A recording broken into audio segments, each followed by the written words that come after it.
What are the problems with the JavaScript and why we are using the TypeScript? First of all, we can say not all the browsers support ES6.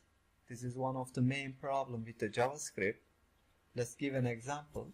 Today most of the banks using the old browsers, if they want to run some code written under the ES6, their browsers will not execute that code. This is one of the main problems. Because of the security or some other reasons, they don't want to update their browsers. The other problem is about the errors, and because it's dynamically typed languages, the most of errors occurs on the runtime. It is not easy to catch the error in the compile time, but for the static typed languages, you can catch the error on compile time. The other reason, let's say you are working with a big team and you are working on a big project, you can type the same thing in different files with your teammate, and at that time it is not easy to read the code. You can mix lots of things and you cannot analyze the code easily. This is another reason. And the last one, ID support. This may not be the main reason, but because of some other frameworks and some other tools, they use the TypeScript like Angular and React. There are lots of IDEs support the TypeScript and it affects the development time. Let's move on. What is the TypeScript? The TypeScript is a superset of the JavaScript that compiles down to the plain JavaScript. I will show on the example. We already talked about some advantages. Let's go over again. Because of static typing, it makes application more robust and you can catch lots of error in compile time.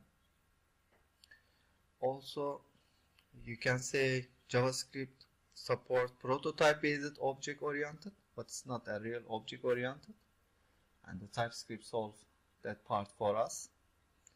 And it's modular. You can manage your code easily and you can read better because of that. Also, you can compile latest JavaScript features or older JavaScript versions. This is solve the browser's problem. And lots of frameworks use the TypeScript like Angular and React. Also, it's open source, maintained by the Microsoft. You can find lots of documents on the internet and it's easy and fast to learn because of that. And we already mentioned it. There are lots of tools support that. You can use one of that and improve your development time. Let's move on. Yeah, there is two keywords, compiling and transpiling. What is the differences between compiling and transpiling?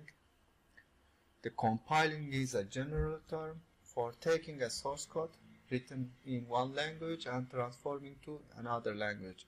Let's say you read some code under the C# or Java, and when you compile it, it compiles to the bytecode. It is another different levels of abstraction. But for transpiling, it's different. The transpiling is a specific term for taking a source code written in one language and transforming into another language that has similar level of abstraction. Yes, this is text codes and transpiling to the similar level of abstraction. It's not different language actually. This is the main differences between compiling and transpiling. Let's make a recap. We talked about JavaScript and TypeScript. What is the JavaScript and TypeScript and why we need the TypeScript actually. See you next video.